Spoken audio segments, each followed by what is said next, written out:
أعوذ بالله من الشيطان الرجيم.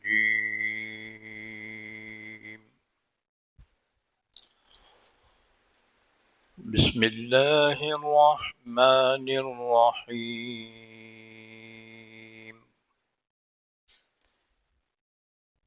إن الذين يؤذون الله ورسوله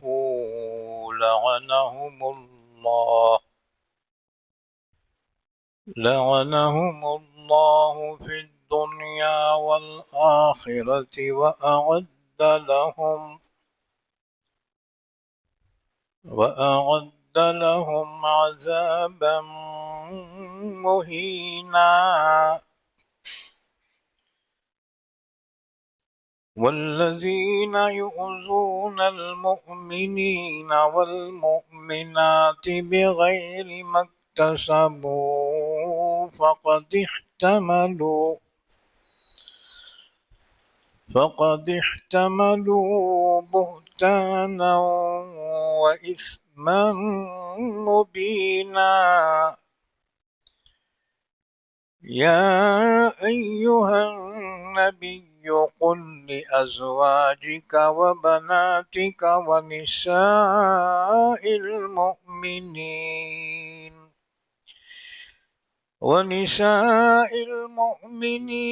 يدنين عليهن من جلابيبهن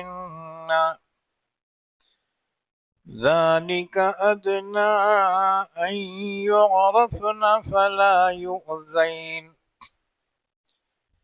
وكان الله غفورا رحيما.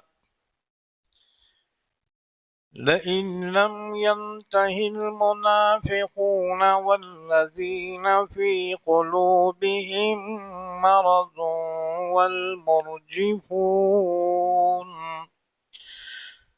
والمرجفون في المدينة لنغرينك بهم ثم لا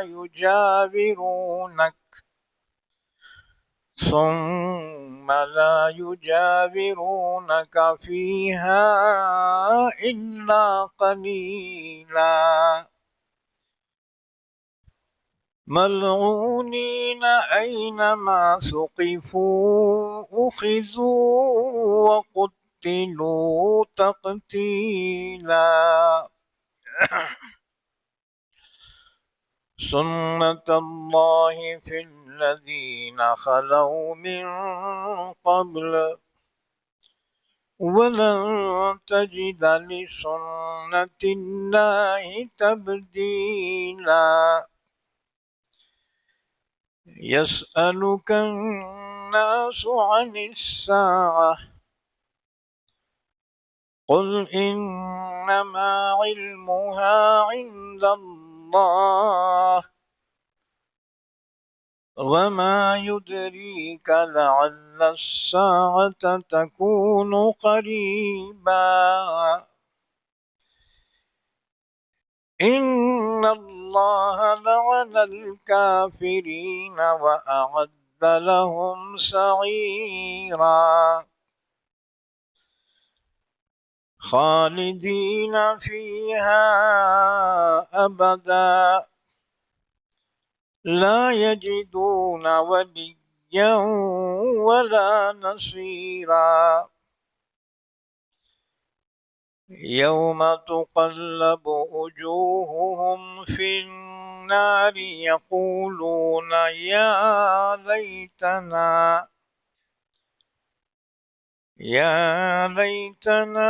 أطعنا الله وأطعنا الرسولا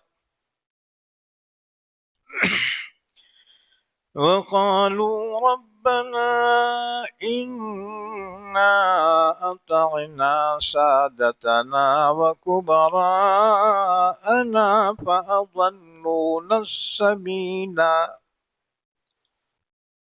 ربنا آتهم ضعفين من العذاب والعنهم لعنا كبيرا. يا أيها الذين آمنوا ولا تكونوا كالذين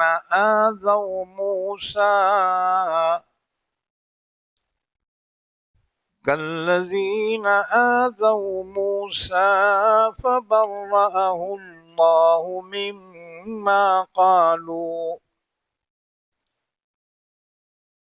وكان عند الله وجيها يا أيها الذين آمنوا اتقوا الله وقولوا قولا سديدا يصلح لكم أعمالكم ويغفر لكم ذنوبكم ومن يطع الله ورسوله فقد فاز فوزا عظيما إنا عرضنا الأمانة على السماوات والأرض والجبال فأبين أن يحملنها وأشفقن منها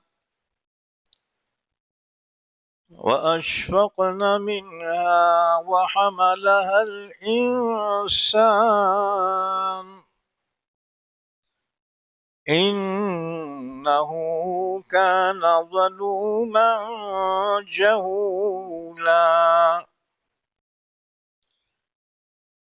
ليعذب الله المنافقين والمنافقات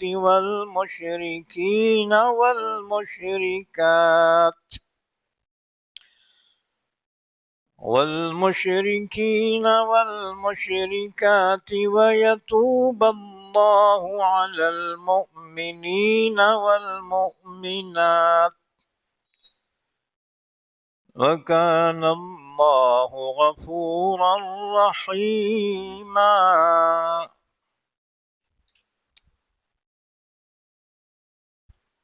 پناہ میں آتا ہوں میں اللہ کی شیطان مردود سے. شروع کرتا ہوں میں اللہ کے نام سے جو بڑا مہربان نہایت رحم کرنے والا ہے. ان الذین یؤذون اللہ ورسولہ، بے شک جو لوگ تکلیف پہنچاتے ہیں اللہ کو اور اس کے رسول کو تو لعنت بھیجی ہے ان پر اللہ نے دنیا میں اور آخرت میں، اور تیار کر رکھا ہے ان کے لیے ذلیل کرنے والا عذاب. اور جو لوگ تکلیف پہنچاتے ہیں ایمان والے مردوں اور ایمان والی عورتوں کو بغیر گناہ کے، تو یقیناً انہوں نے بوجھ اٹھایا ہے جھوٹ کا اور کھلم کھلے گناہ کا. اے نبی آپ کہہ دیجئے اپنی بیویوں سے اور اپنے بیٹیوں سے اور ایمان والی عورتوں سے کہ وہ اپنے اوپر لٹکا لیں اپنی بڑی سی چادروں کو. یہ زیادہ قریب ہے اس بات سے کہ وہ پہچان لی جائیں، پھر ان کو تکلیف نہ دی جائے. اور اللہ بڑا ہی بخشنے والا نہایت رحم کرنے والا ہے.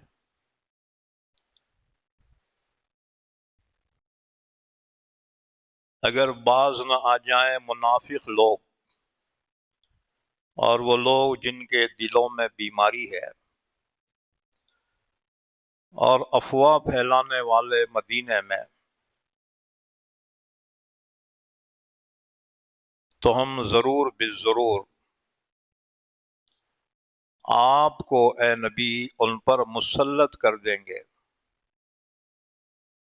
پھر وہ آپ کے ساتھ نہیں رہ پائیں گے مدینے میں مگر تھوڑے دن۔ یہ لوگ ملعون ہیں، جہاں کہیں بھی پائے جائیں تو ان کو پکڑ لیا جائے اور ان کو قتل کر دیا جائے۔ یہی دستور چلا رہا ہے اللہ کا ان سے پہلے لوگوں میں، اور ہرگز نہیں پائیں گے آپ اللہ کے دستور میں کوئی تبدیلی۔ اے نبی صلی اللہ علیہ وسلم، یہ لوگ آپ سے پوچھ رہے ہیں قیامت کے بارے میں، تو آپ کہہ دیجئے کہ اس کا علم تو صرف اللہ کے پاس ہے، اور آپ کیا جانیں کہ شاید قیامت قریب ہی ہو۔ بے شک اللہ نے لعنت کی ہے کافروں پر، اور تیار کر رکھا ہے ان کے لیے دہکتی ہوئی آگ کا عذاب۔ ہمیشہ ہمیشہ رہیں گے وہ اس میں، نہیں پائیں گے وہ کوئی یار اور نہ کوئی مددگار۔ جس دن اوندھے منہ ڈالے جائیں گے وہ جہنم کی آگ میں، تو کہیں گے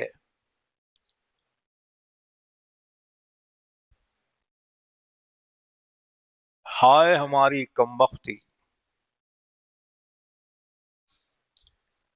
کاش کہ ہم اطاعت کرتے اللہ کی اور اطاعت کرتے رسول کی۔ اور کہیں گے اے ہمارے رب، بے شک ہم نے اطاعت کی اپنے سرداروں کی اور اپنے بڑوں کی، تو انہوں نے ہمیں سیدھی راہ سے بھٹکا دیا۔ اے ہمارے رب، ان کو دوگنا عذاب دے اور ان پر لعنت بھیج، بڑی لعنت۔ اے ایمان والو،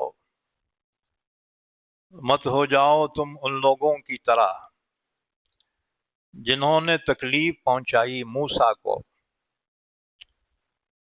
تو اللہ نے موسیٰ کو بری کر دیا اس سے جو کچھ ان لوگوں نے کہا، اور موسیٰ اللہ کے نزدیک بڑے معزز تھے۔ اے ایمان والو، اللہ سے ڈرو اور کہو سیدھی بات، تو اللہ سنوار دے گا تمہارے لیے تمہارے اعمال کو، اور معاف کر دے گا تمہارے لیے تمہارے گناہوں کو، اور جو بھی اطاعت کرے اللہ کی اور اس کے رسول کی، تو یقیناً اس نے کامیابی حاصل کی، بہت بڑی کامیابی۔ بے شک ہم نے پیش کیا امانت کو آسمانوں اور زمین اور پہاڑوں پر، تو انکار کیا انہوں نے اس امانت کے بوجھ کو اٹھانے سے، اور اس سے وہ ڈر گئے اور اس کو اٹھا لیا انسان نے۔ بے شک وہ بڑا ہی ظالم، بڑا ہی جاہل تھا۔ یہ اس لیے کہ اللہ عذاب دے منافق مردوں کو اور منافق عورتوں کو، اور مشرک مردوں کو اور مشرک عورتوں کو، اور توبہ قبول کر لے ایمان والے مردوں کی اور ایمان والی عورتوں کی، اور اللہ تو ہے ہی بڑا بخشنے والا، نہایت رحم کرنے والا۔ یہ سورہ احزاب ہے، پارہ نمبر 22۔ آج سورہ احزاب کی آیت نمبر 57 سے لے کر آیت نمبر 73 تک پڑھی گئی ہیں۔ ان آیتوں کا ربط ان سے پہلی آیتوں سے یہ ہے کہ سورہ احزاب میں آداب رسالت بیان کیے جا رہے تھے۔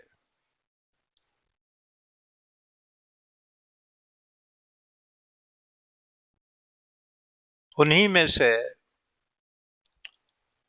یہ بھی تھا کہ مسلمانوں کو تنبیہ کی گئی تھی کہ خبردار اللہ کے رسول کو تکلیف نہ دو۔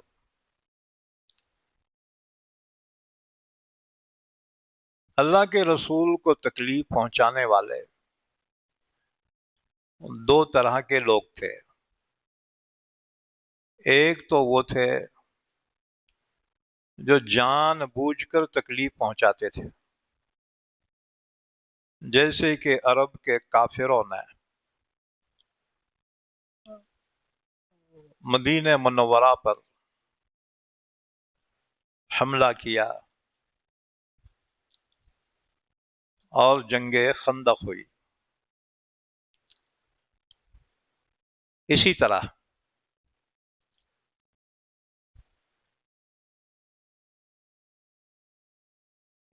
بعض وہ لوگ تھے جو جان بوجھ کر تکلیف نہیں پہنچاتے تھے، لیکن انجانے میں ان سے اللہ کے نبی کو تکلیف پہنچی۔ اس سے پہلی آیتوں میں حضرت زینب سے اللہ کے نبی نے جب نکاح فرمایا اور ولیمے میں دعوت دی،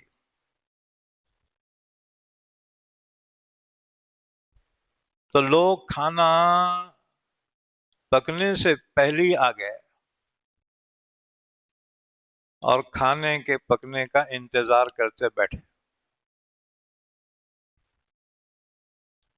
یہ بات اللہ کے نبی کو اچھی نہیں لگی۔ اللہ نے تنبیہ کی، خبردار جب تم کو نبی کھانے کی دعوت پر بلائے، تو جب تک کھانے پر نہ بلائے پہلے سے جا کر انتظار کرتے نکو بیٹھو۔ اچھا، بعض لوگ وہ تھے 3 آدمی، کھانا ہو گیا، سارے چلے گئے، مگر یہ تینوں وہیں بیٹھے رہے باتیں کرتے ہوئے۔ اللہ کے نبی صلی اللہ علیہ وسلم ایسے بااخلاق تھے، ان سے یہ بھی نہیں کہہ سکے اب جاؤ نہ رے کھانا ہو گیا، باتیں کرتے ہوئے بیٹھے۔ اچھا قریبی رشتہ دار تھے، وہ کوئی غیر نہیں تھے۔ حضرت زینب جو دلہن بنی بیٹھی تھی حجرے میں، تو وہ دیوار کی طرف رخ کر کے بیٹھی تھی، اور یہ سگے یہاں باتیں کرتے ہوئے بیٹھے۔ اللہ کے نبی چاہتے تھے یہ اٹھ کر چلے جائیں، لیکن باتیں ہی کرتے رہے۔ اللہ کے نبی خود اٹھ کر چلے گئے باہر۔ اب تو بھی سمجھنا نہ، یہ نہیں سمجھے۔ حضور واپس آیا تو دیکھا یہ پھر بیٹھے ہوئے۔ اللہ کے نبی پھر چلے گئے باہر، تب ان کے دماغ میں آیا اور پھر یہ اٹھ کر چلے گئے۔ اللہ نے اس پر تنبیہ فرمائی اور فرمایا ہمارا نبی حیا کرتا ہے، لیکن اللہ حق بات کہنے میں حیا نہیں کرتا۔ اللہ نے فرمایا نبی کے دل کو تکلیف پہنچی ہے۔ تو یہ مضمون چل رہا تھا، آداب رسالت بیان کیے جا رہے تھے۔ اب یہاں باضابطہ اللہ نے تنبیہ فرمائی۔ اسی طرح سے یہودی اللہ کے نبی کو جان بوجھ کر تکلیف پہنچاتے تھے، آپ کی شان میں گستاخیاں کرتے تھے۔ یہودی حضور کے پاس آتے تو آپ کو سلام کرتے تھے، کیا کہتے تھے؟ السلام علیکم۔ حضور جواب دیتے وعلیکم، بس اتنا ہی جواب۔ ایک مرتبہ حضرت عائشہ نے سن لیا،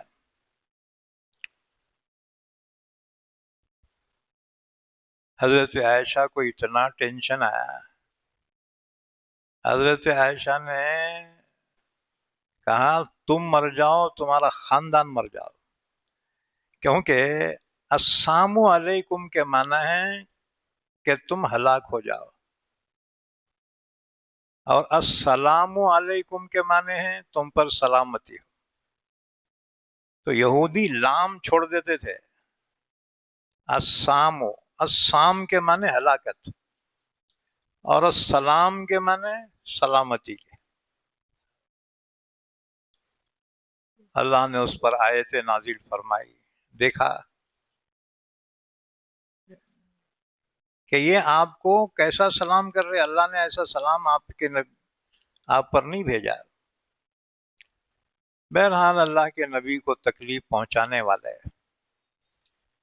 بعض تو وہ دشمناں تھے جو جان بوجھ کر تکلیف پہنچاتے تھے، اور مسلمانوں میں سے بعض ایسے نادان بھی تھے جن کی وجہ سے انجانے میں حضور کو تکلیف ہوتی تھی، حالانکہ وہ عقیدت مند تھے،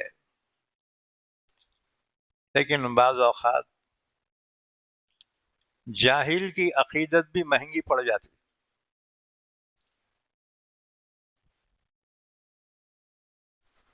کہتے ہیں نا جاہل دوست سے عقلمند دشمن بہتر ہے۔ بہرحال تنبیہ کی گئی، ان الذین یؤذون اللہ ورسولہ، جو لوگ تکلیف پہنچاتے ہیں اللہ کو اور اس کے رسول کو، لعنہم اللہ فی الدنیا والآخرہ، اللہ نے لعنت بھیجی ہے ان پر دنیا میں بھی اور آخرت میں بھی، وَأَعَدَّ لَهُمْ عَذَابًا مُهِينًا، اور تیار کر رکھا ہے ان کے لیے ذلت والا عذاب۔ یعنی جہنم۔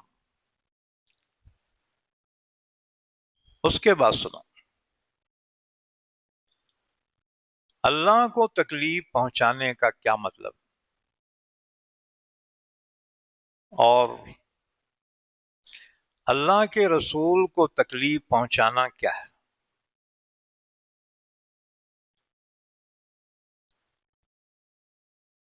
ایک حدیث سن لو، مطلب سمجھ میں آ جائے گا۔ یہ حدیث ترمذی کی ہے۔ حضرت عبد الرحمن بن مغفل مزنی رضی اللہ تعالیٰ عنہ فرماتے ہیں، قال رسول اللہ صلی اللہ علیہ وسلم، اللہ اللہ فی اصحابی لا تتخذوهم غرضا من بعدی فمن احبهم فبحبی احبهم ومن ابغضهم فببغضی ابغضهم ومن آذاهم فقد آذانی ومن آذانی فقد آذى اللہ ومن آذى اللہ یوشک ان یاخذ۔ حدیث کا ترجمہ، رسول اللہ صلی اللہ علیہ وسلم نے فرمایا، میرے صحابہ کے بارے میں اللہ سے ڈرو، اللہ سے ڈرو، ان کو میرے بعد اعتراضات اور تنقیدات کا نشانہ نہ بناؤ، کیونکہ ان سے جس نے محبت کی میری محبت کی وجہ سے کی، اور جس نے صحابہ سے بغض رکھا میرے بغض کی وجہ سے رکھا، اور جس نے ان کو تکلیف پہنچائی اس نے مجھے تکلیف پہنچائی، اور جس نے مجھے تکلیف پہنچائی اس نے اللہ کو تکلیف پہنچائی، اور جس نے اللہ کو تکلیف پہنچائی تو قریب ہے کہ اللہ اس سے گرفت کرے گا۔ اس حدیث سے معلوم ہوا کہ رسول اللہ صلی اللہ علیہ وسلم کی تکلیف سے اللہ کو تکلیف ہوتی ہے۔ اسی طرح سے اس حدیث سے معلوم ہوا کہ صحابہ کرام میں سے کسی کو تکلیف پہنچانا یا ان کی شان میں گستاخی کرنا گویا رسول اللہ صلی اللہ علیہ وسلم کو تکلیف پہنچانا ہے۔ اس لیے خبردار، صحابہ پر تنقید نہ کرو۔ اب بہت سے لوگ تبصرہ کرتے ہیں فلاں صحابی سے یہ غلطی ہوئی، ان کو ایسا نہیں کرنا چاہیے تھا۔ ہاں، تو کیا بہت دیر شانہ ہو گیا کیا بیٹا؟ جن کی تربیت اللہ کے رسول نے خود فرمائی ہو، کیا تم ان سے بھی بہتر ہو سکو گے؟ نہ نہ نہ، صحابہ سے جو غلطیاں ہوئی ہیں وہ ہوئی نہیں، وہ کروائی گئی ہیں تاکہ امت کو اس سلسلے میں نمونہ ملے، امت کو اس سلسلے میں رہبری ملے۔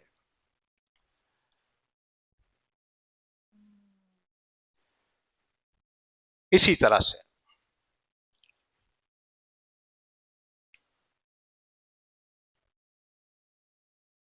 اس آیت شریفہ کا شان نزول یہ ہے، شان نزول بولے تو وہ سبب جس کی وجہ سے آیت نازل ہوئی۔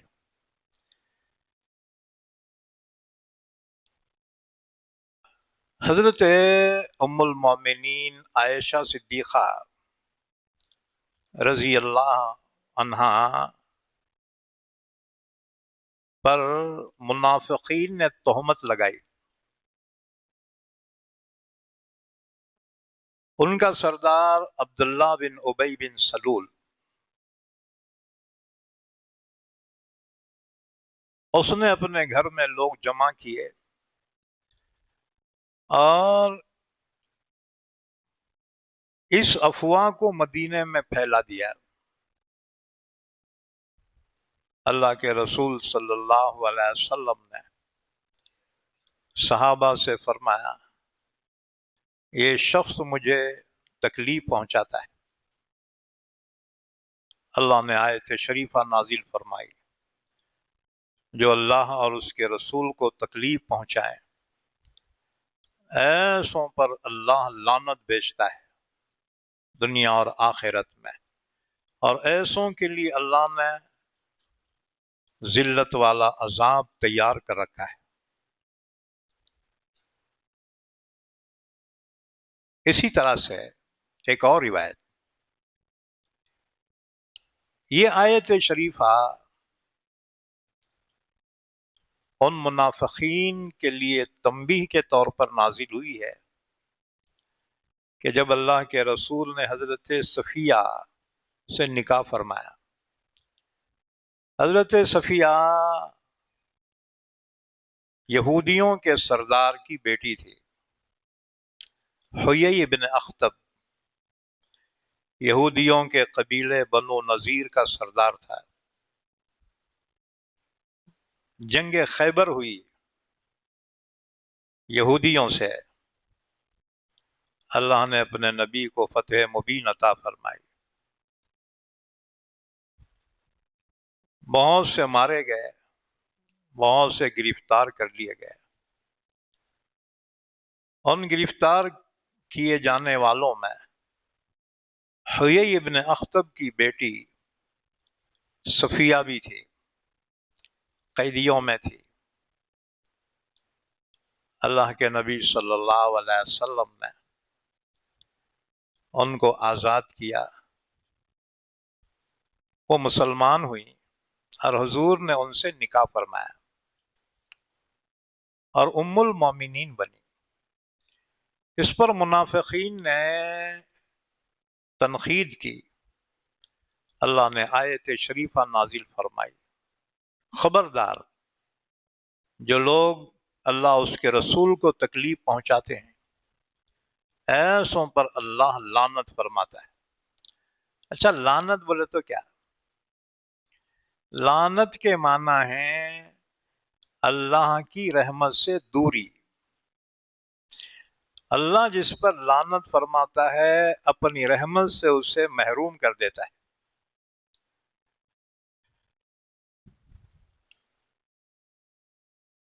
اسی طرح سے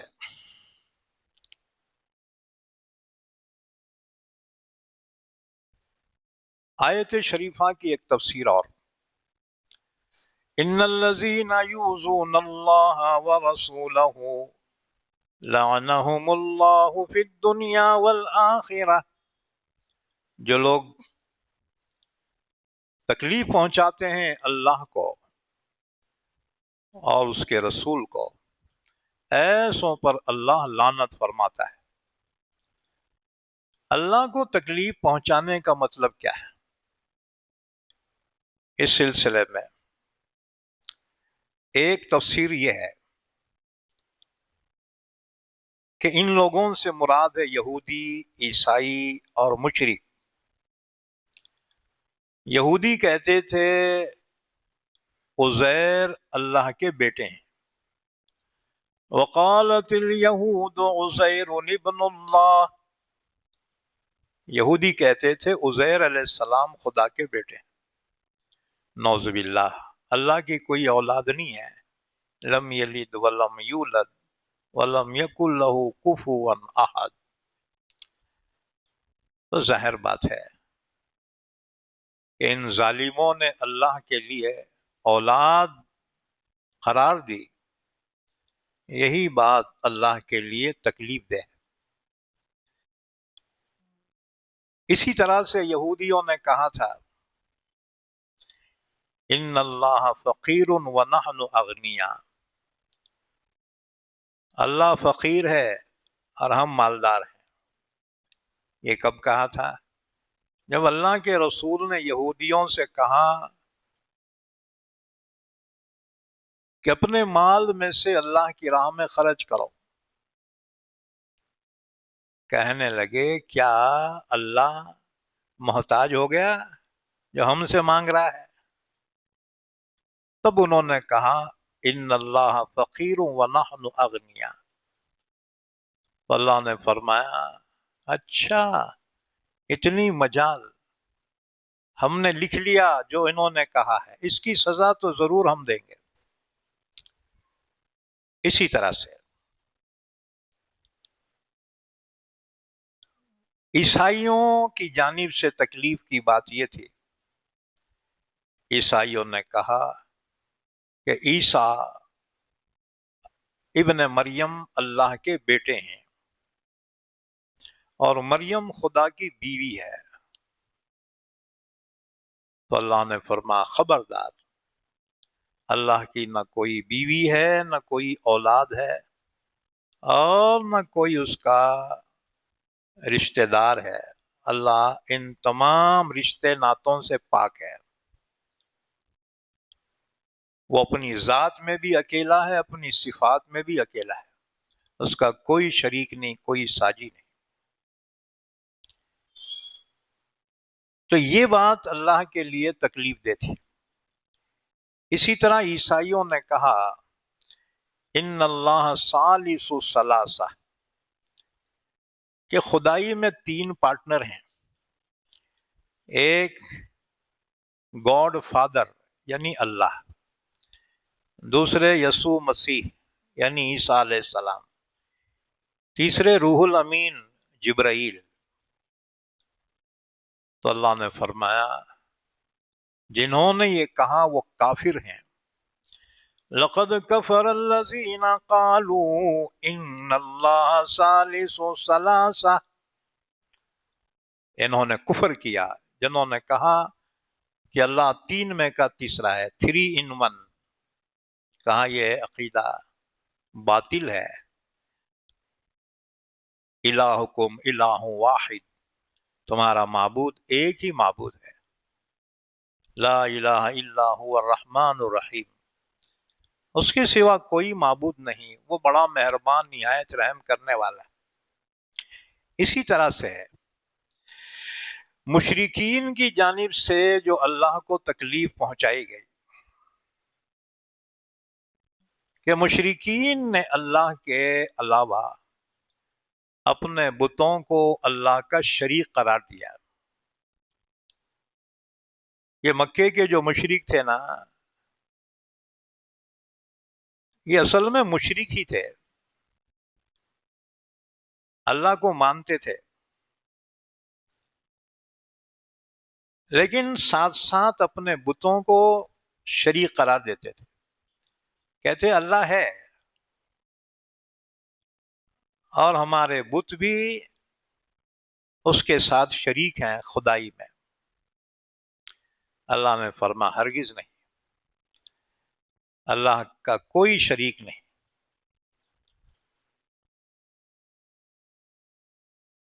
اور یہ بت یہ خود ان کے ہاتھوں کے بنے ہوئے ہیں، ان میں تو جان بھی نہیں ہے، پھر یہ اللہ کے شریک کیسے ہو سکتے ہیں؟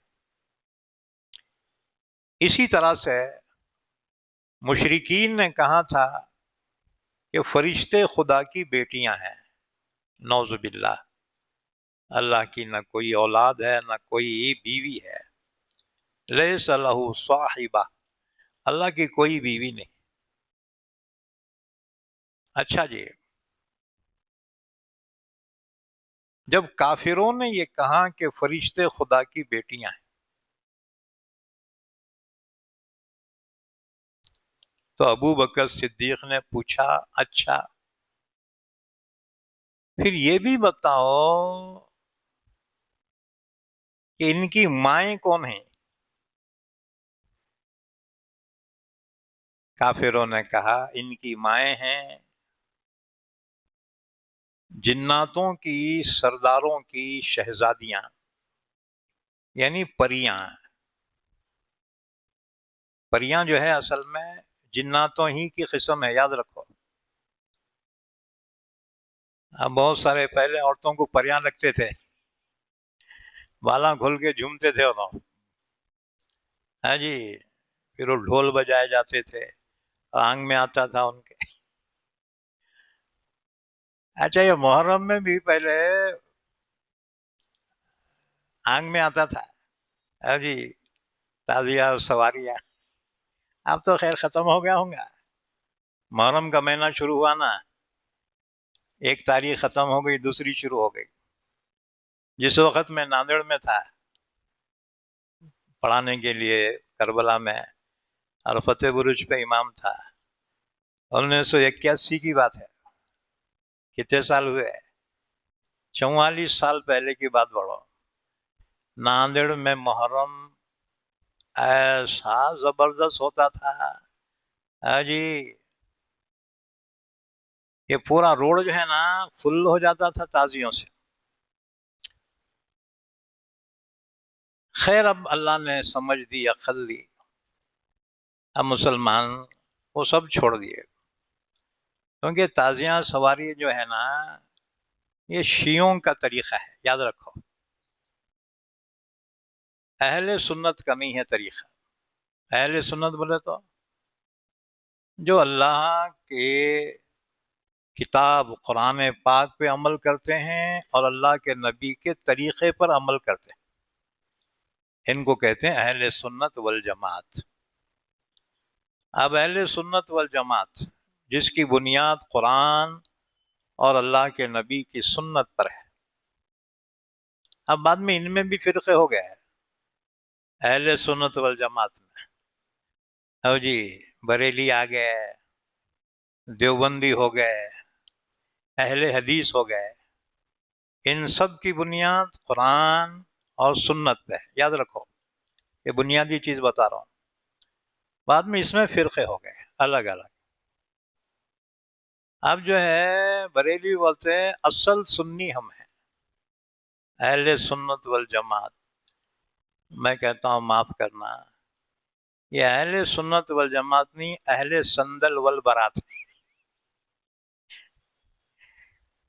آیا سمجھ میں؟ کیا سیر پہ سے جا رہا تمہارے؟ تو پہلے فل محرم ہوتے تھے، اور وہ آنگ میں آتا تھا، وہ سواریاں پکڑنے والے کے، وہ تازیہ پکڑنے والے کے۔ یہ آنگ میں آنا بولے تو کیا، جنات گھس جاتا تھا ان کے اندر، جیسی جو ہے وہ ڈڈنگ ڈنگ سنتے تھے نا، آنگ میں آ جاتا تھا بیٹوں کے۔ جی اچھا پرانے دوستاں کیا کرتے تھے بیٹے، سوئیاں چپ رہتے تھے، ارے مطلب ابھی چپ رہے، جی بہرحال وہ پورے ختم ہو گیا۔ اچھا محرم میں خاص طور سے روٹا بناتے تھے، روٹا، گھوڑے، چونگے۔ دوستاں ایک دوسرے کو بتا، ابھی چونگے کی صورت کا ہے کیا بیٹا؟ بہرحال وہ سب چلے گیا۔ یہ دیوبندیاں بیٹے سب ہمارا مزہ ختم کر دیے، یہ ناجائز، وہ حرام، یہ حرام، ہے جی۔ بہرحال یہ ہمارے اندر کیوں آئی تھی معلوم یہ چیزیں؟ اصل میں ہم حیدرآباد اسٹیٹ کے انڈر میں تھے، ہاں جی، دکن،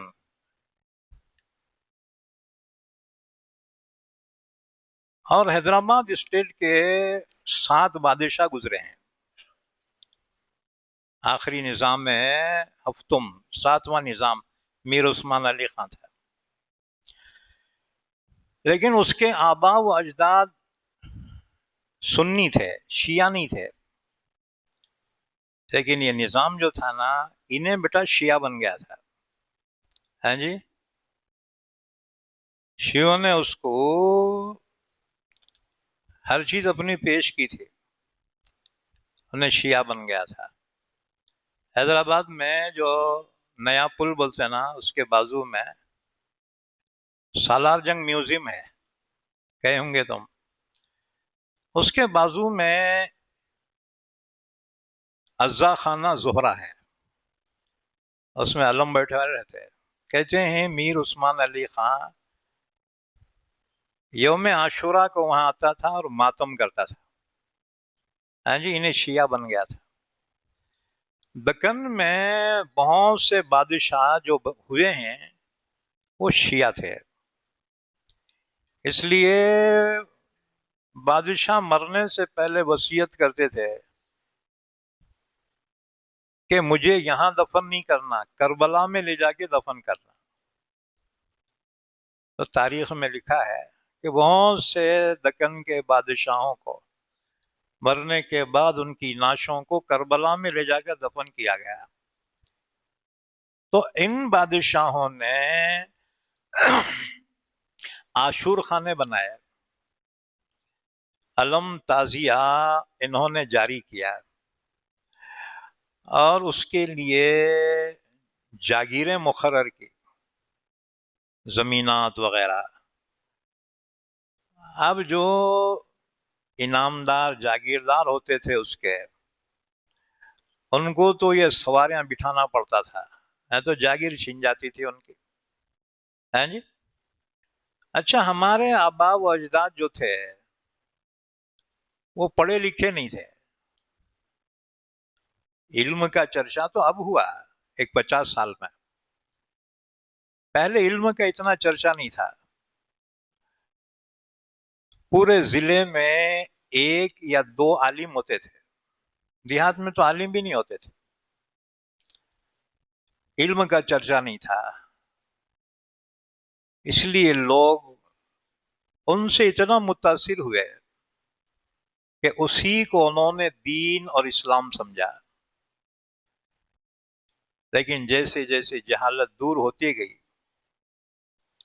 تو پھر یہ علم تعزیے یہ سب جو ہے مسلمانوں نے چھوڑ دیے۔ تو اللہ کا شکر ہے۔ تو بولیں گے یہ باتیں تفسیر میں کئی کو بولے مول صاحب، کیونکہ سیزن آیا ہے نا، اس لیے تھوڑی بہت رہنمائی ضروری تھی، اس لیے میں نے بطور تنبیہ کے یہ بیان کیا۔ بہرحال تو مشرکین کہتے تھے فرشتے خدا کی بیٹیاں ہیں، الملائکۃ بنات اللہ۔ تو ابو بکر صدیق نے ان سے پوچھا، اچھا یہ بتاؤ جب وہ خدا کی بیٹیاں ہیں فرشتے، تو ان کی مائیں کون ہیں؟ کہنے لگے جنات کے سرداروں کی شہزادیاں، یعنی پریاں ان کی مائیں ہیں۔ نعوذ باللہ، یہ محض ان کے خیالات ہیں، اللہ تعالیٰ ان تمام چیزوں سے پاک ہے۔ ایک حدیث قدسی سن لو، حدیث قدسی ہے، حضرت ابو ہریرہ رضی اللہ تعالیٰ عنہ راوی ہیں۔ رسول اللہ صلی اللہ علیہ وسلم نے فرمایا، اللہ تعالیٰ ارشاد فرماتا ہے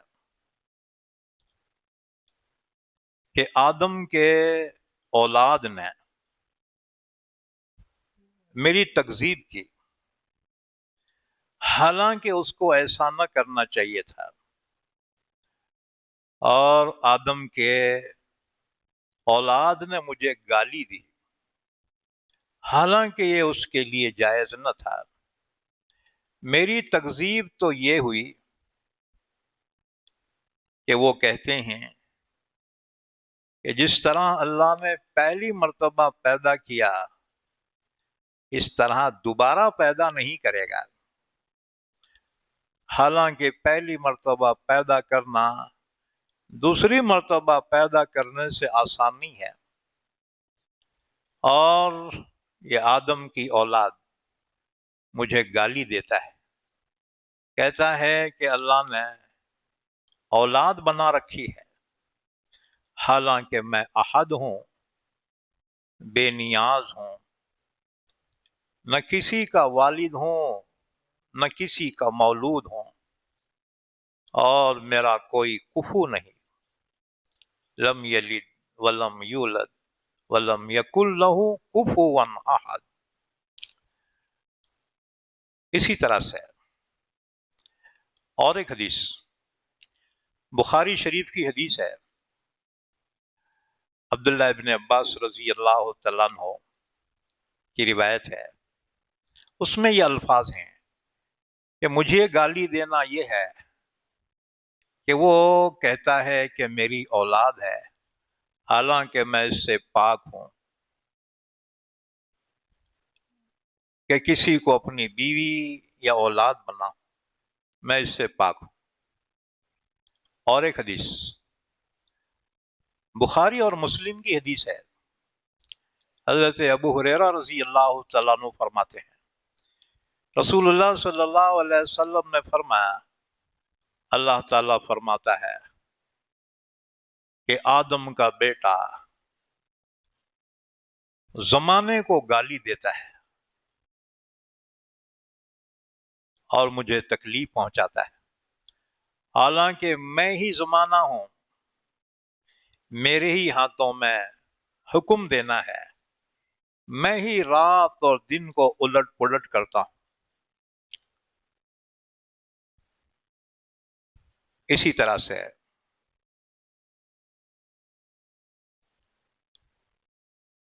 اور بھی روایتیں اس آیت شریفہ کی تفسیر میں بیان کی گئی۔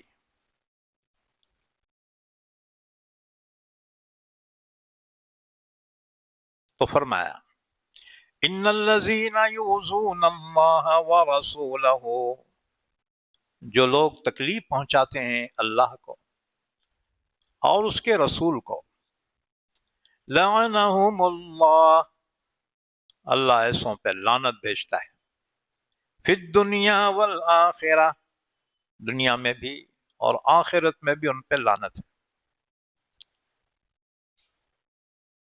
تو میں نے ایک بات عرضی کی تھی کہ عرب کے جو بت پرست تھے وہ مشرک تھے، اللہ کو بھی مانتے تھے اور بتوں کی بھی پوجا کرتے تھے، یعنی مکسنگ چلاتے تھے دونوں، ہیں جی،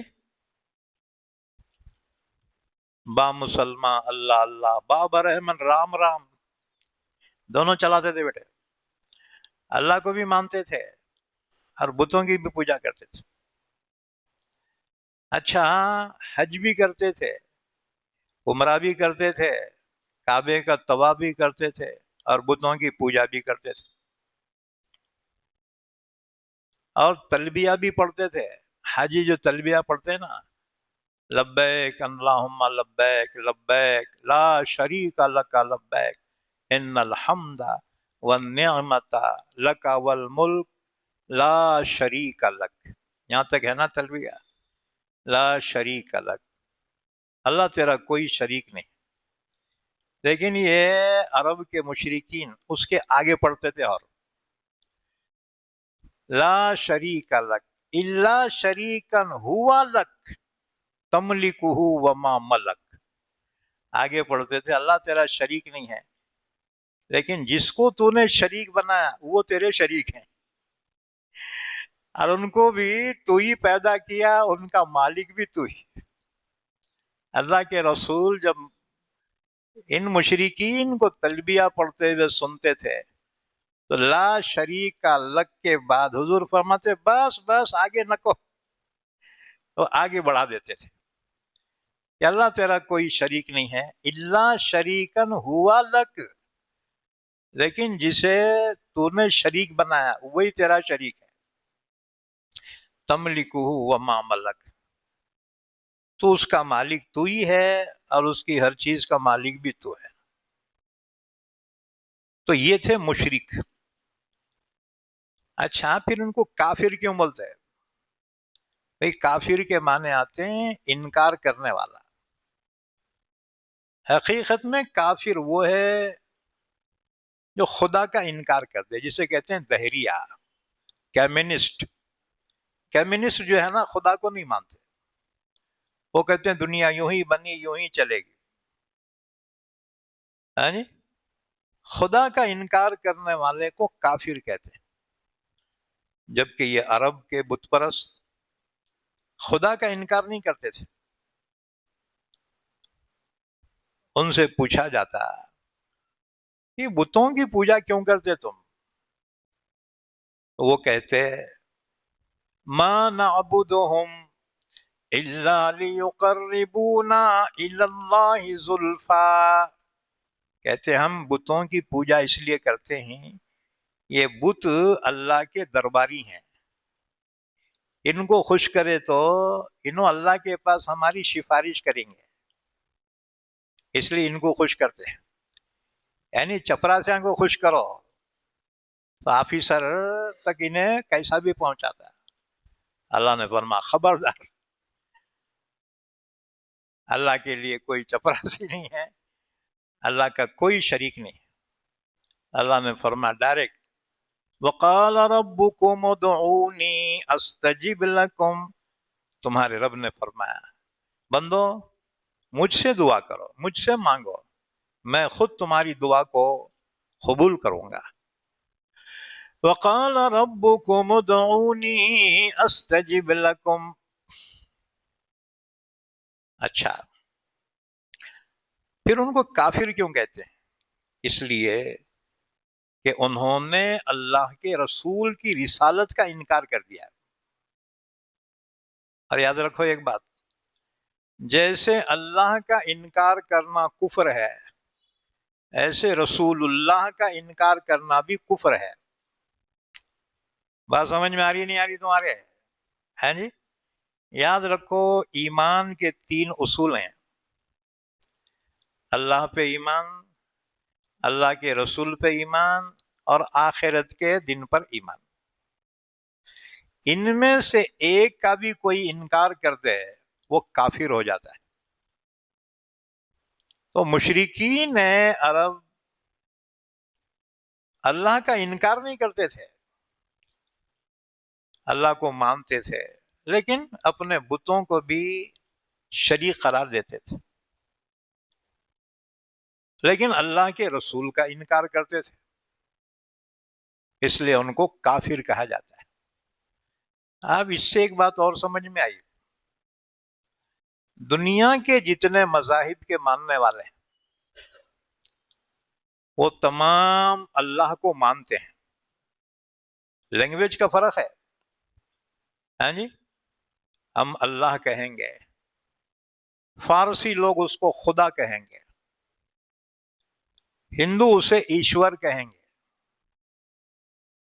ہاں جی؟ عیسائی اس کو گاڈ فادر کہیں گے۔ تو لینگویج کا فرق ہے، سب کی مراد اللہ ہی سے ہے۔ تو جتنے مذہب دنیا میں ہیں ان سب کے ماننے والے اللہ کو مانتے ہیں، ہاں جی؟ اب سکھ ہے، اللہ کو مانتے ہیں، سکھوں میں توحید ہے، یاد رکھو، شرک نہیں ہے، بت پرستی نہیں ہے، اللہ کو مانتے ہیں۔ ستنام واحے گرو، سچا نام ایک اللہ کا ہے، توحید ہے، اللہ کو مانتے ہیں جی۔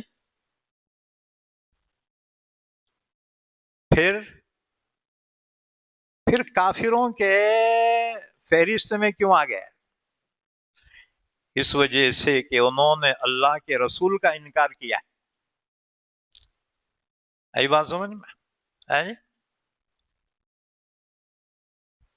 بدھزم میں توحید ہے، شرک نہیں ہے، بت پرستی نہیں ہے۔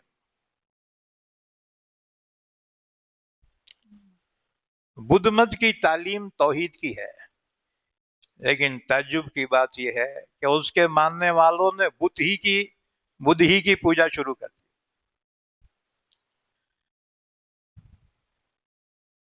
تو فرق کہاں ہوا ہم میں ان میں؟ رسالت پر ایمان لانے میں فرق ہو گیا کہ ہم اللہ کے رسول پہ ایمان رکھتے ہیں اور یہ لوگ اللہ کے رسول کی رسالت کا انکار کرتے ہیں، اس لیے وہ کافروں کے زمرے میں آ گئے۔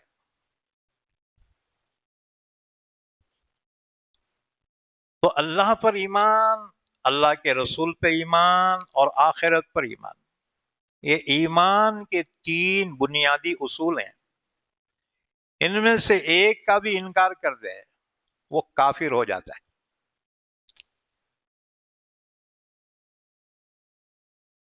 تو عرب کے جو بت پرست تھے نا، اصل میں وہ مشرک تھے، یاد رکھو، کیونکہ انہوں نے اللہ کا انکار نہیں کیا، اللہ کو مانتے تھے وہ۔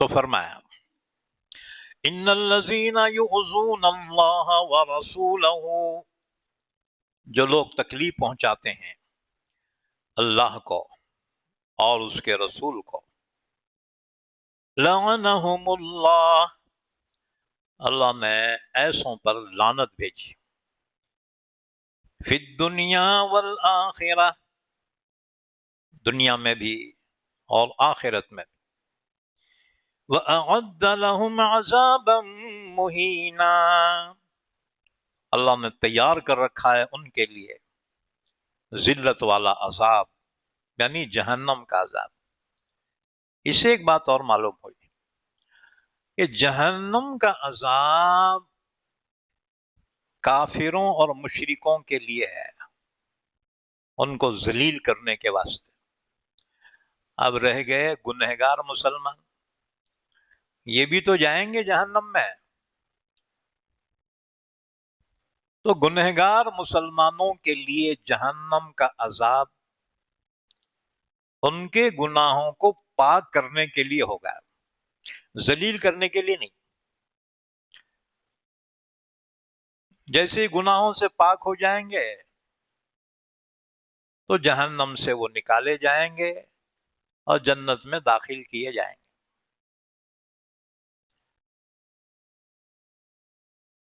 جب گنہگار مسلمان جہنم میں جائیں گے تو کافر اور مشرک وہاں ان کو تانا دیں گے، کہیں گے کیا رے، ہم تو کافر تھے، مشرک تھے، جہنم میں آ گئے، تم تو مسلمان تھے نا، پھر تم کیسا کیا یہاں جہنم میں آ گئے؟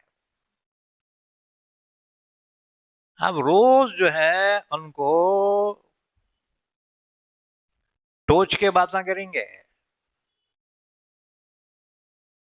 تو جہنمی مسلمان اللہ سے دعا کریں گے، اللہ یہ کافر ہمارے کو تانا دے رہے کہ تم مسلمان تھے، پھر یہاں کیسا کیا آ گئے؟ تم میں ہم میں فرق کیا رہا؟ ہم بھی جہنم میں، تم بھی جہنم میں، یا اللہ تو ہمیں جہنم سے نکال دے۔ اللہ تعالیٰ ان کی فریاد قبول فرمائے گا اور پھر اجازت دے گا نبیوں کو کہ جہنمی گنہگاروں کے لیے تم میں جو سفارش کرنا چاہے اجازت ہے، تو پھر انبیاء کرام سفارش کریں گے، فرشتے سفارش کریں گے، اہل اللہ سفارش کریں گے، علماء سفارش کریں گے، اللہ جس کو اجازت دیں گے، اور پھر یہ گنہگار مسلمان جہنم سے نکالے جائیں گے اور جنت میں داخل کیے جائیں گے۔ تو جہنمی کافر مشرک آپس میں کہیں گے دیکھو ان کی سفارش ہو گئی، انہوں چلے گئے، ذرا اپنے بھی کوئی سفارشی کو پکارو۔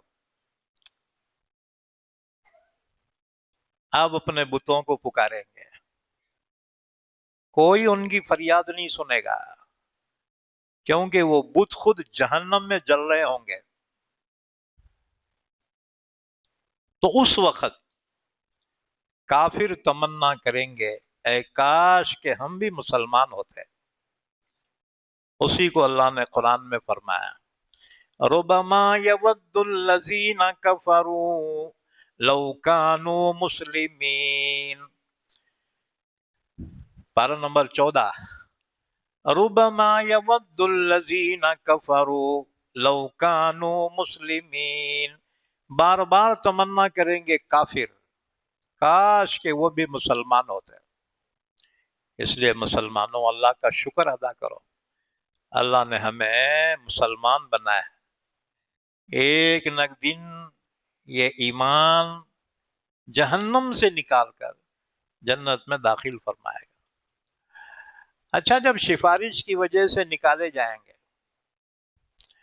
تو جہنم سے نکلیں گے، ان کی حالت ایسی ہوں گی جل کے کوئلہ ہو گئے ہوں گے، کوئلہ ہے جی۔ تو جنت کے سامنے پانی کے 2 چشمے ہوں گے، ایک میں جب غوطہ لگا کے نکلیں گے ان کے جسم گورے خوبصورت ہو جائیں گے، اور پانی پیئیں گے تو دل میں جو کینہ کپٹ ایک دوسرے سے ہوتا ہے نا جی، وہ سب ختم ہو جائیں گے۔ اللہ تعالی ان کو اتنی بڑی جنت عطا فرمائے گا، اللہ فرمائے گا جہاں تک نظر جائے یہ سب تمہارا ہے۔ اچھا، جنت میں جائیں گے لیکن ان کے گردن پہ ایک اسٹامپ ہوگا، اسٹامپ، اس پہ لکھا ہوگا اتقاء من النار، یہ جہنم سے آزاد کیے ہوئے ہیں یہ، یعنی پہلے جہنمی تھے، ان کو جہنم سے آزاد کیا گیا ہے۔ اب پرانے جو جنتی ہوں گے ان کو تانا دیں گے، کیا رے ہم تو اوریجنل جنتی اور تم تو آزاد کیے ہوئے ہو جہنم سے۔ تو یہ اللہ سے شکایت کریں گے، اللہ دیکھنا ہمارے کو تانا دے رہے پرانے جنتیاں، اللہ یہ تحریر مٹا دے۔ اللہ اپنی مہربانی سے وہ تحریر مٹا دے گا۔ بہرحال اللہ نے فرمایا وَأَعَدَّ لَهُمْ عَذَابًا مُهِينًا، اللہ نے ایسوں کے لیے تیار کر رکھا ہے ذلیل کرنے والا عذاب۔ اس کے بعد پھر فرمایا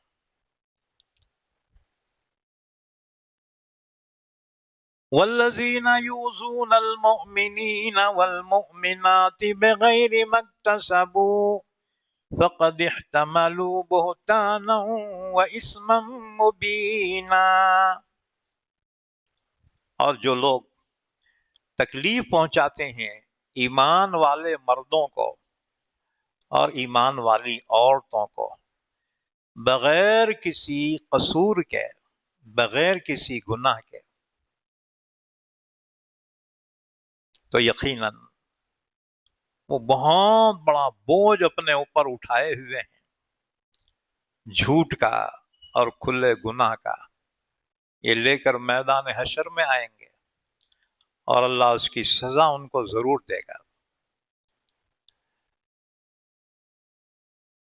اس آیت شریفہ سے معلوم ہوا کہ جیسے اللہ اس کے رسول کو تکلیف پہنچانے والوں کا انجام بیان کیا گیا، اسی طرح سے ایمان والے مرد اور ایمان والی عورتوں کو جو ناحق تکلیف پہنچاتے ہیں ان کا انجام بھی بہت برا ہوگا۔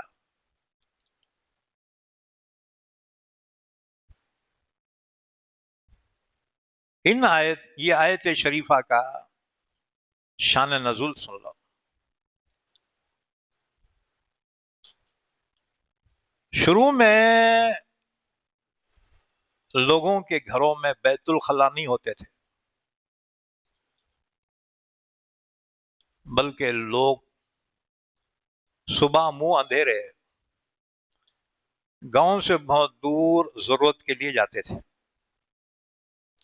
مرد ایک سائیڈ میں، عورتیں دوسری سائیڈ میں.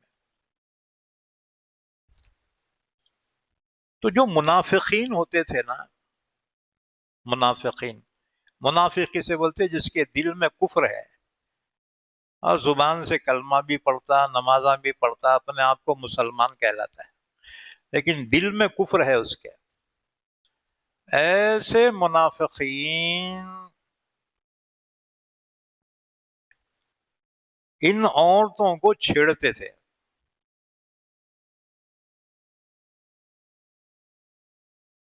اللہ نے اس پر یہ آیت شریفہ نازل فرمائی، خبردار جو ایمان والے مرد ایمان والی عورتوں کو تکلیف پہنچاتے ہیں، اچھا نہیں کر رہے وہ، اللہ تعالیٰ اس کی سزا ان کو دے گا، اور آخرت میں وہ گناہوں کا بوجھ اٹھائے ہوئے آئیں گے اور ان کا ٹھکانہ جہنم ہوگا. اس کے بعد سنو ایک حدیث مبارکہ، ترمذی شریف کی حدیث ہے. رسول اللہ صلی اللہ علیہ وسلم نے فرمایا، حضرت ابو ہریرہ راوی ہیں، رسول اللہ صلی اللہ علیہ وسلم نے فرمایا، المسلم من سلم المسلمون من لسانه ويده والمؤمن من امنه الناس على دمائهم واموالهم. مسلمان وہ ہے جس کی زبان سے اور اس کے ہاتھ سے دوسرے مسلمان محفوظ رہیں، یعنی کسی کو زبان سے تکلیف نہ دے، کسی کو ہاتھ سے تکلیف نہ دے، یعنی ظلم نہ کرے. اور مومن وہ ہے کہ جس سے لوگ اپنے خون اور اپنے مال کے معاملے میں محفوظ رہیں. مومن وہ ہے جو کسی کو تکلیف نہ دے.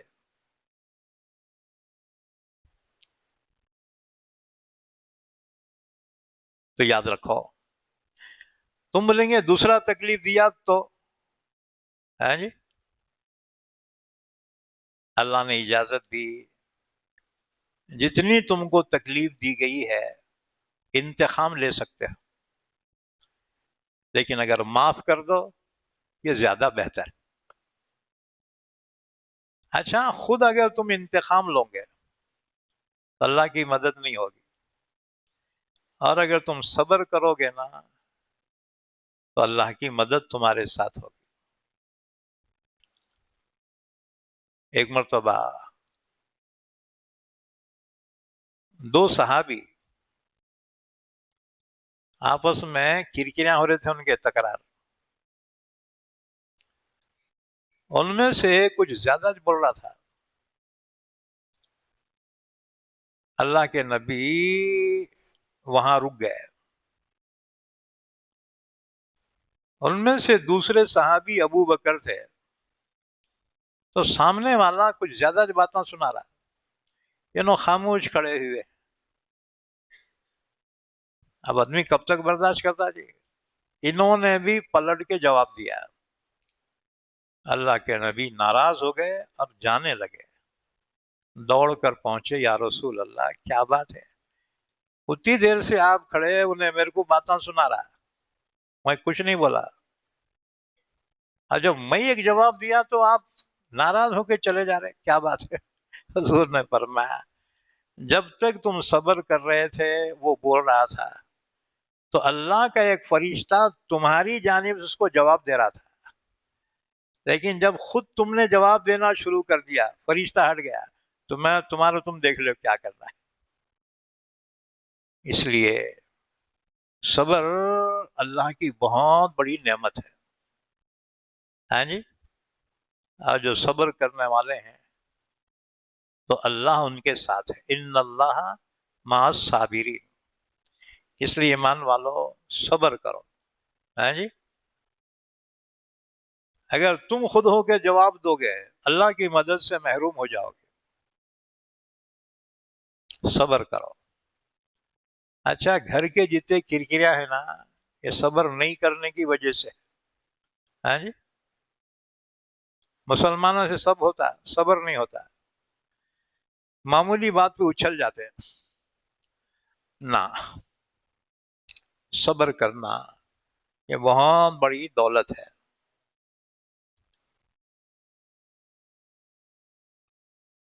اچھا لوگ بولتے ہیں مول صاحب زیادہ صبر کرے تو خبر میں چل جاتے.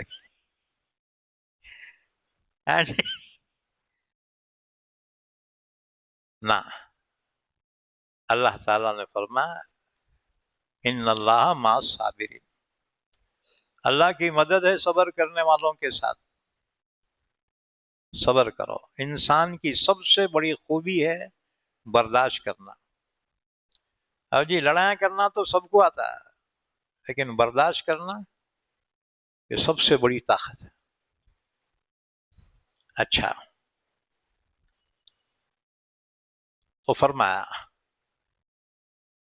والذین یؤذون المؤمنین والمؤمنات بغیر ما اکتسبوا. جو لوگ تکلیف پہنچاتے ہیں ایمان والے مردوں کو اور ایمان والی عورتوں کو بغیر کسی گناہ کے. کیا مطلب؟ یعنی اگر ان سے گناہ ہو جائے ان کو سزا دینا درست ہے. ہاں جی لیکن بلا قصور کے کسی کو تکلیف پہنچانا بلا وجہ کے یہ بہت بڑا گناہ ہے.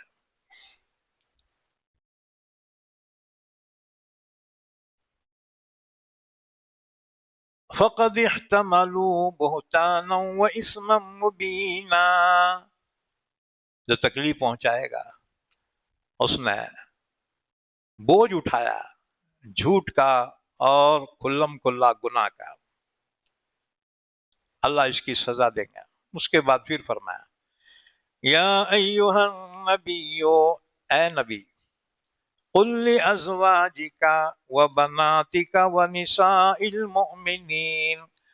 آپ کہیے اپنے بیویوں سے اپنی بیٹیوں سے اور ایمان والی عورتوں سے یدنین علیہن من جلابیبہن کہ اپنے اوپر ایک لمبی چادر اوڑھ لے لٹکا لے پردے کے لیے. یہ آیت شریفہ میں عورتوں کو حجاب اور پردے کا حکم دیا گیا ہے. ذَلِكَ أَدْنَىٰ أَن يُعْرَفْنَ فَلَا يُؤْذَيْنَ. اس لیے کہ یہ قریب ہے اس کے کہ پہچان لی جائیں اور پھر کوئی منافق تکلیف پہنچانے کی ہمت نہ کر سکے.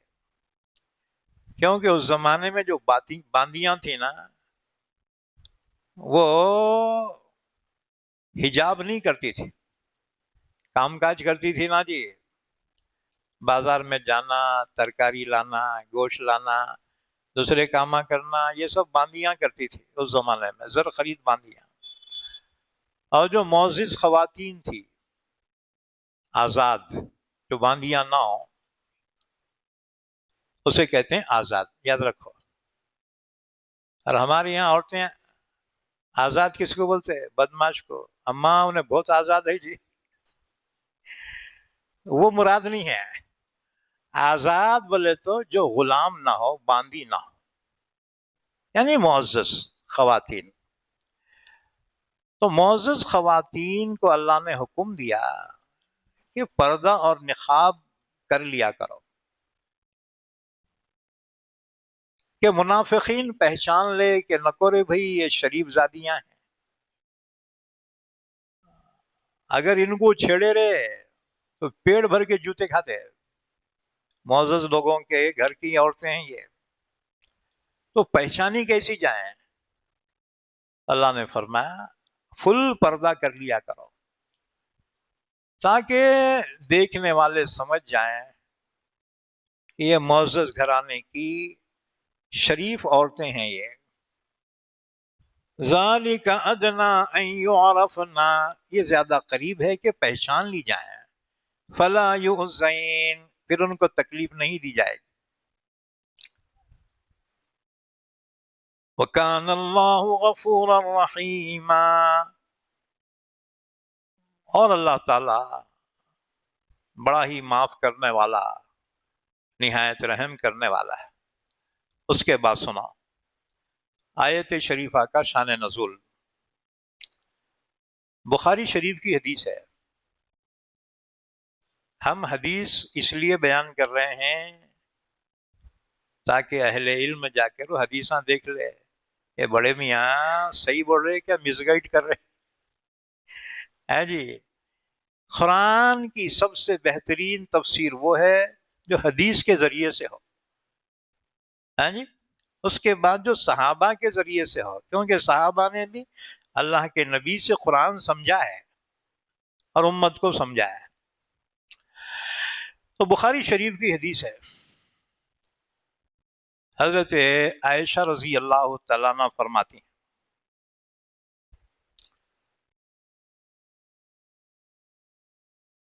جب حجاب کا حکم نازل ہوا، پردے کا، کب نازل ہوا؟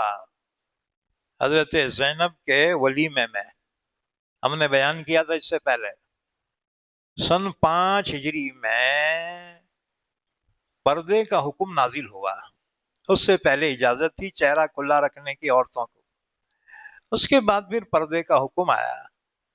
اب عورتوں کے لیے حکم یہ ہے کہ پردہ کے ساتھ گھر سے باہر نکلے.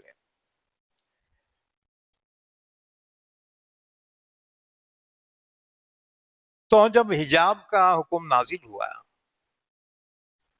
تو حضرت سودا بنت زمعہ رضی اللہ عنہا، یہ حضور صلی اللہ علیہ وسلم کی زوج مطہرہ ہیں، قضائے حاجت کے لیے نکلی.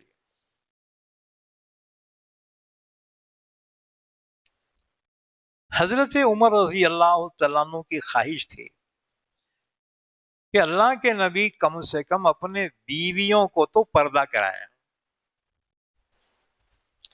کیونکہ اچھے برے لوگ حضور کی خدمت میں آتے ہیں.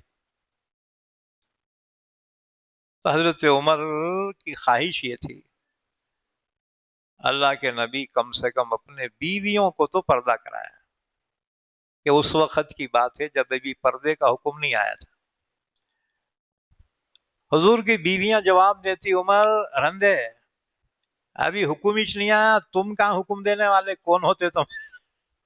عمر خاموش ہو جاتے. لیکن عمر کی خواہش تھی کہ اللہ کے نبی صلی اللہ علیہ وسلم کہ کم سے کم بیویاں پردہ کرے. بہرحال حضرت سودا ام المومنین ضرورت کے لیے نکلی. حضرت سودا ذرا ہائٹیڈ تھی، اونچی پوری تھی. حضرت خدیجہ کے انتقال کے بعد حضور نے سب سے پہلے انہی سے نکاح فرمایا تھا. کیا کے واسطے؟ بچوں کی دیکھ بھال کے واسطے. اچھا یہ سب آپس میں رشتہ دار تھے، حضرت عمر وغیرہ امہات المومنین ایک ہی خاندان کے لوگ تھے یہ. بہرحال حضرت سودا رضی اللہ عنہا جب نکلی، حضرت عمر نے پہچان لیا ہونا یہ سودا ہیں ضرور. عمر نے آواز دے کے کہا سودا تم کس طرح نکل رہی ہو؟ دیکھو ہمارے سے چھپ نہیں سکتی، ہم نے تمہیں پہچان لیا. حضرت سودا ایک دم پلٹ گئی اور سیدھا حضور کے پاس پہنچی عمر کی شکایت کرنے کے واسطے. حضرت عائشہ فرماتے ہیں اس وقت حضور میرے یہاں حجرے میں تھے اور حضور شام کا کھانا تناول کر رہے تھے، شام کا کھانا کھا رہے تھے. حضرت سودا اس وقت پہنچی جب حضور کے ہاتھ میں ہڈی تھی. اللہ کے نبی ہڈی کو چوس رہے تھے. اتنے میں حضرت سودا آ گئی. کہنے لگی یا رسول اللہ، میں اپنے کسی کام سے باہر نکلی تھی، عمر نے مجھ سے ایسا ایسا کہا.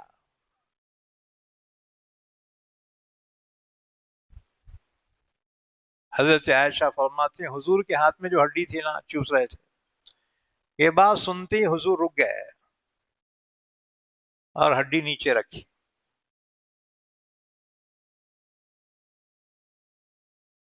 حضرت عائشہ فرماتی ہیں حضور پر وحی کی کیفیت طاری ہو گئی. جب جبرائیل امین وحی لے کر آتے تھے، اللہ کے نبی صلی اللہ علیہ وسلم پر ایک کیفیت ہوتی تھی. دنیا مافیہا سے حضور بے خبر ہو جاتے تھے، اور اس کے بعد جب وحی مکمل ہوتی، اللہ کے نبی پھر اس کیفیت سے باہر آتے تو حضور کے پیشانی پر پسینہ آ جاتا تھا، کیونکہ وحی کے اترتے وقت حضور کو بہت ہی سختی محسوس ہوتی تھی. اللہ نے بھی فرمایا تھا اِنَّا سَنُلْقِي عَلَيْكَ قَوْلًا ثَقِيلًا. اللہ نے فرمایا تھا میرے حبیب، ہم آپ پر نازل کریں گے ایسا کلام جو بڑا بھاری ہے.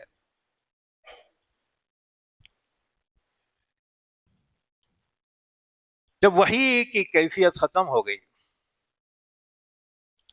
تو اللہ کے رسول نے فرمایا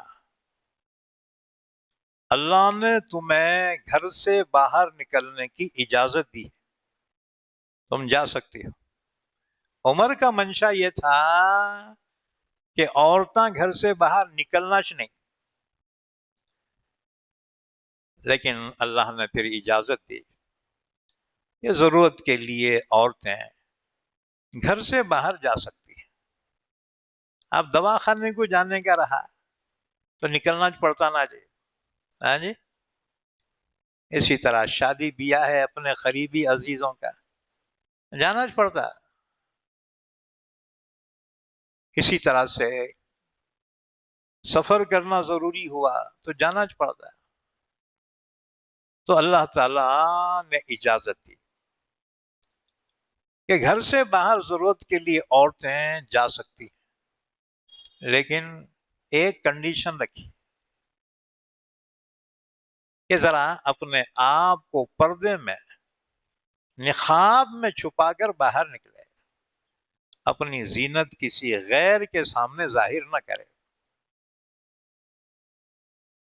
اللہ کے رسول نے فرمایا ایک حدیث میں ہے جب عورت بن سنور کر گھر سے نکلتی ہے نا، استشرفہا الشیطان، تو شیطان اس کی تانگ جھانک کرنے لگتا ہے.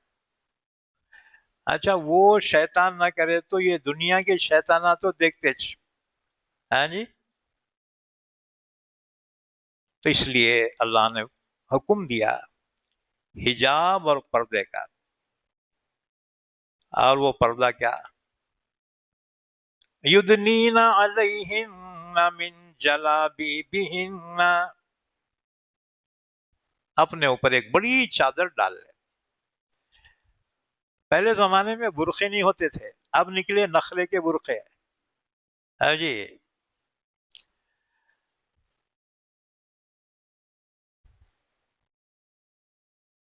تو اس زمانے میں چادریں ہوتی تھی، اور یہ چادریں اوڑھنی کے علاوہ ہوتی تھی. اس آیت شریفہ کی تفسیر حضرت عبداللہ بن عباس سے پوچھی گئی، یہ چادر کیسا اوڑھنا، یہ حکم کیسا دیا گیا؟ آپ نے فرمایا ایک بڑی چادر اوپر سے اوڑھ لے اور چہرے کے اوپر سے اس کو ڈال دے، اور بس ایک آنکھ ایک آنکھ سے چادر ہٹا کے ذرا رستہ دکھنا تو ایک آنکھ سے رستہ دیکھ. اب تو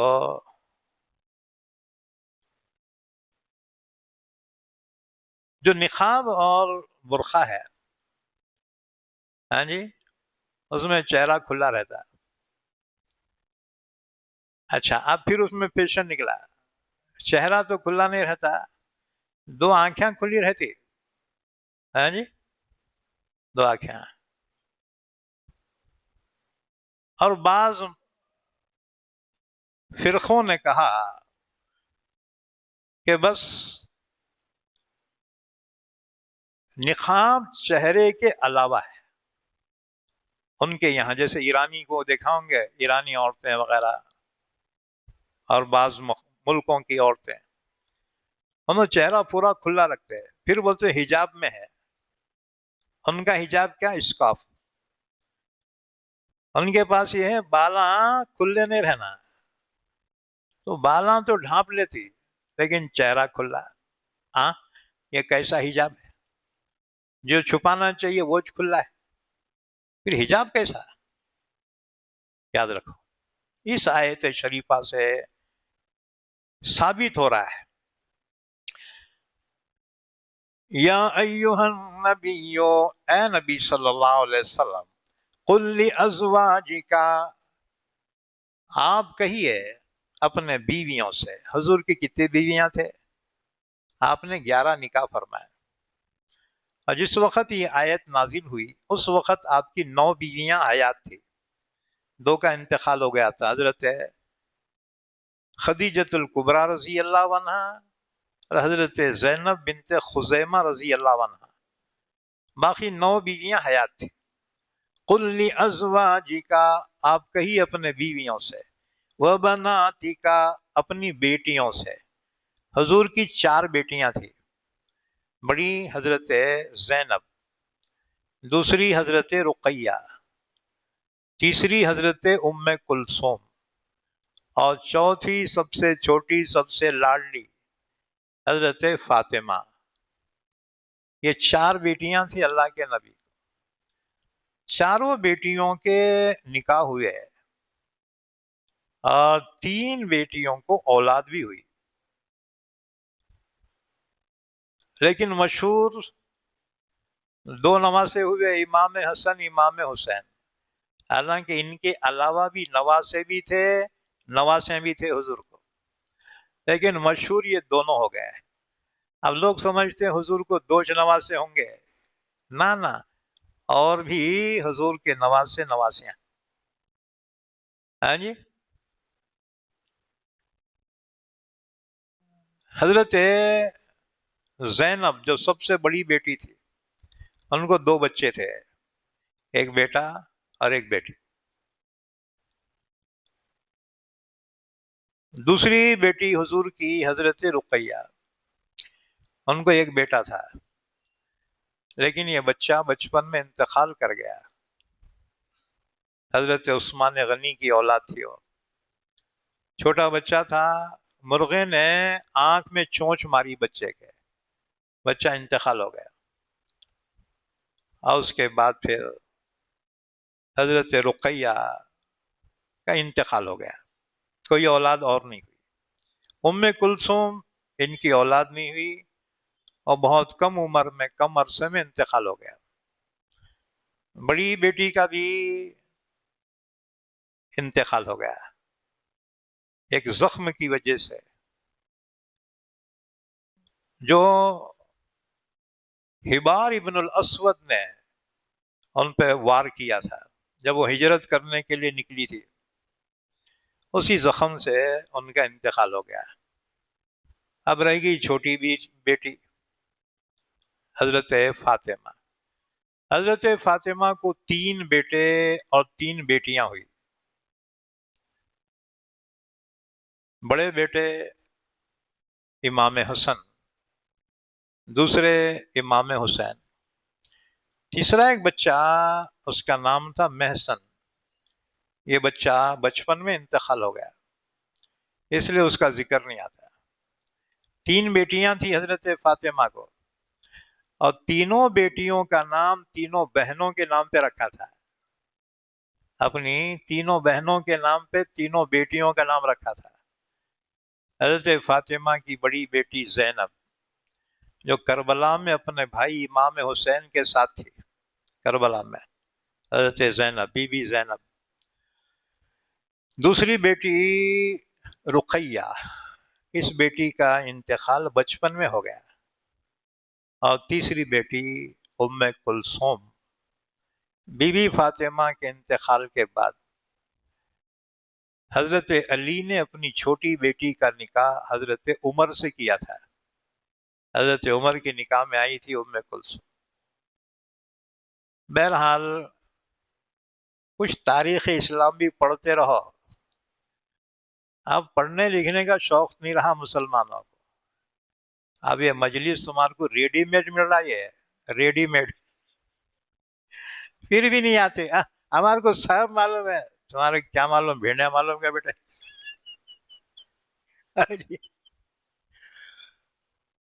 پڑھو، کم سے کم اسلام کی تاریخ پڑھو، اہل اسلام کی تاریخ پڑھو، ہاں جی، پڑھنا چاہیے۔ اچھا نہیں پڑھتے کوئی بات نہیں، مجلسوں میں تو کم سے کم تمہارے کو ریڈی میڈ مل جا رہا۔ تو بہرحال یا ایھا النبی قل لازواجک وبناتک، اے نبی آپ کہیے اپنے بیویوں سے اور اپنی بیٹیوں سے، وَنِسَاءِ الْمُؤْمِنِينَ اور ایمان والی عورتوں سے۔ اور یہ خطاب قیامت تک تمام ایمان والی عورتوں کو ہے، یہ حکم قیامت تک آنے والی تمام عورتوں کو ہے۔ یدنین علیہن من جلابیبہن، کہ وہ اپنے اوپر بڑی چادریں ڈال لیں، لٹکا لیں۔ حضرت عبداللہ ابن عباس فرماتے ہیں اللہ تعالیٰ مسلمان عورتوں کو حکم دیتا ہے کہ جب وہ اپنے کسی کام سے باہر نکلیں تو جو چادر وہ اوڑھتی ہیں اسے سر پر سے جھکا کر منہ ڈھانک لیا کرے، صرف ایک آنکھ کھلی رکھے۔ اچھا ہمارے بچپن میں بڑی بوڑھی عورتیں بڑی چادریں اوڑھتی تھی، ہے جی، اب وہ چادراں بھی نہیں رہی، وہ طریقہ بھی نہیں رہا۔ امام محمد ابن سیرین کے سوال پر حضرت عبیدہ نے اپنا چہرہ اور سر ڈھانک کر اور بائیں آنکھ کھلی رکھ کے بتایا اس آیت کے یہی معنی ہے، یدنین علیہن من جلابیبہن۔ حضرت ام سلمہ رضی اللہ تعالیٰ عنہ فرماتی ہیں، ام المومنین ہیں، اس آیت کے نازل ہونے کے بعد انصار مدینہ کی عورتیں جب نکلتی تھیں گھر کے باہر تو اس طرح سے لگی چھپی چلتی تھی کہ گویا ان کے سروں پہ پرندے سیاہ چادریں اپنے اوپر ڈال لیا کرتی تھی۔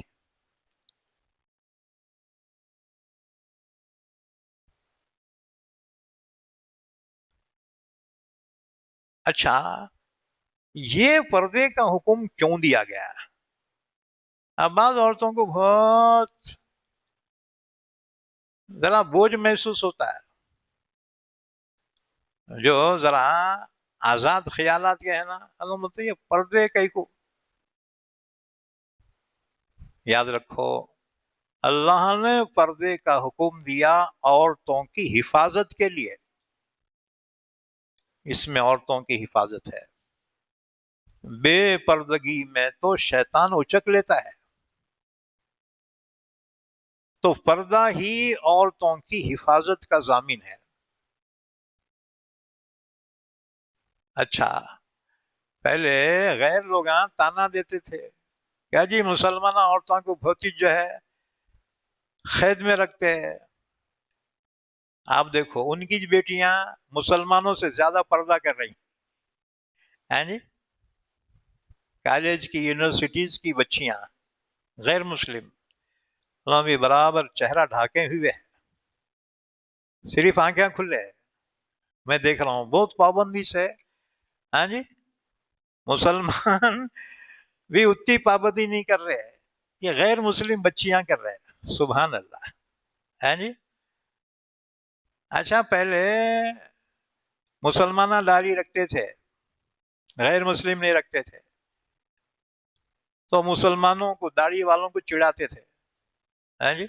اب دیکھو ہمارے سے زیادہ انہوں داڑیاں رکھ رہے. ایک کرکٹر کیا داڑھی رکھا پورے اس کی نسل میں، نوجوان پورے تقریباً داڑیاں رکھ رہے ہیں جی. اللہ کی شان. پردے کے بارے میں تانا دیتے تھے، اور ان کی بچیاں ہماری بچیوں سے زیادہ انہوں حجاب اور پردہ کر رہی ہیں. اور داڑھی کے بارے میں تانا دیتے تھے، ہمارے زیادہ ان کے نوجوان داڑھی رکھ رہے ہیں. اللہ کی شان دیکھو. بس اتنا ہے کہ یہ اتنے قریب آگے ہمارے، اور قریب آگے نا اللہ ان کو ہدایت ہی دے دے گا. ہے جی. بہرحال ایک دن ایسا ہونا ہے، اسلام کو غالب آنا ہے، اسلام غالب آ کر رہے گا. اس کے بعد پھر فرمایا وَكَانَ اللَّهُ غَفُورًا رَحِيمًا، اللہ معاف کرنے والا رحم کرنے والا ہے.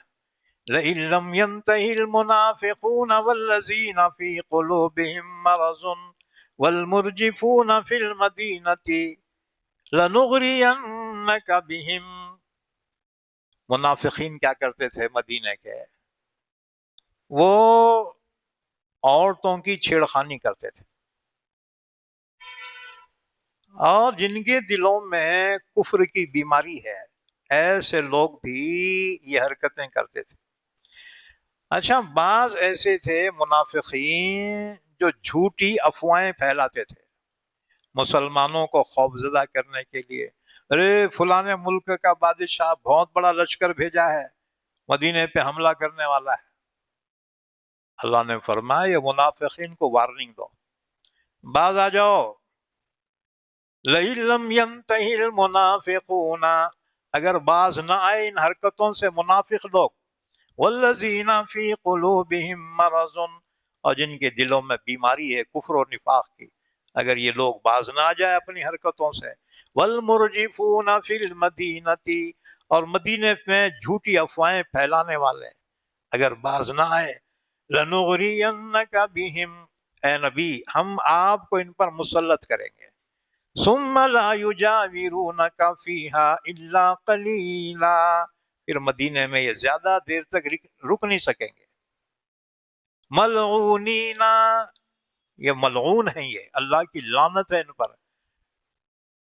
اینما ثقفوا اخذوا وقتلوا تقتیلا، اگر یہ باز نہ آئے پھر ان کو پکڑو، ان کو فنش کر دو، قتل ہی کر دو ان کو. یہ اپنی حرکتوں سے باز نہ آئے. یہ منافقین کو وارننگ دی گئی. سنت اللہ فی الذین خلوا من قبل، یہی دستور اللہ کا رہا ہے پہلے سے بھی کہ اگر کوئی مجرم گنہگار باز نہ آئے اللہ اسے ڈھیل دیتا ہے، اس کے بعد بھی باز نہ آئے پھر اللہ کا عذاب آتا ہے اور وہ فنا کر دیا جاتا ہے. وَلَن تَجِدَ لِسُنَّتِ اللَّهِ تَبْدِيلًا، اللہ کے دستور کو آپ کبھی بدلتا ہوا نہیں دیکھیں گے، اللہ کا دستور بدلتا نہیں. اس کے بعد پھر فرمایا يَسْأَلُكَ النَّاسُ عَنِ السَّاعَةِ، اے نبی صلی اللہ علیہ وسلم یہ لوگ آپ سے پوچھ رہے ہیں قیامت کے بارے میں کہ قیامت کب آئے گی.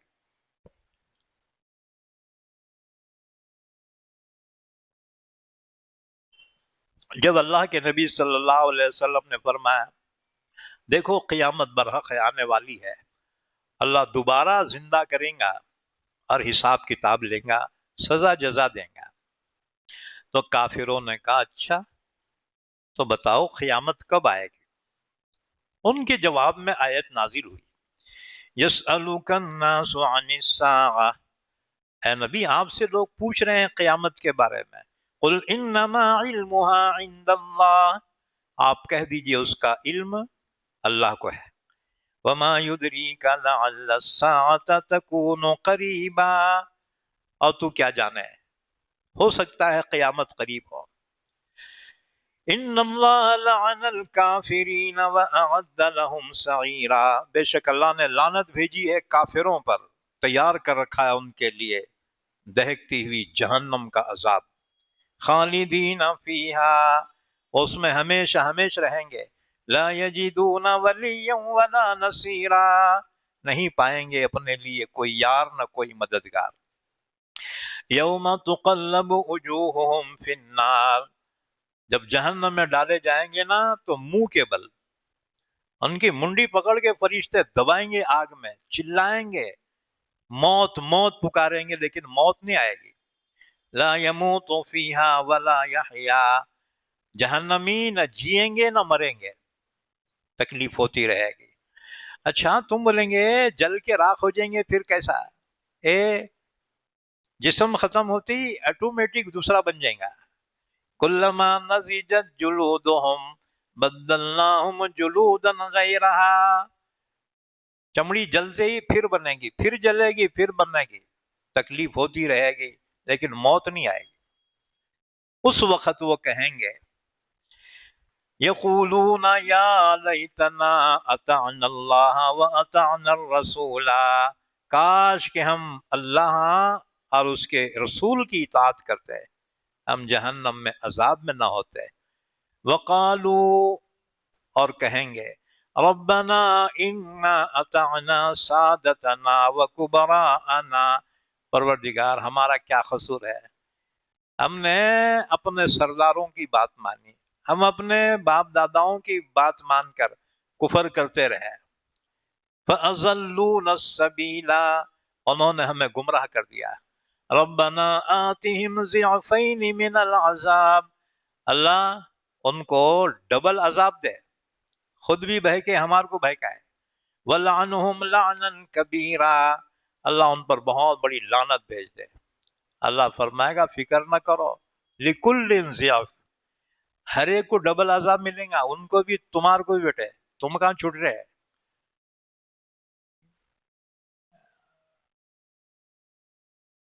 ہم نے آگے آیتیں پڑھی تھی، وقت مکمل ہو گیا، انشاءاللہ اگلی آیتوں کی تفسیر آئندہ مجلس میں ہوگی انشاءاللہ تعالی۔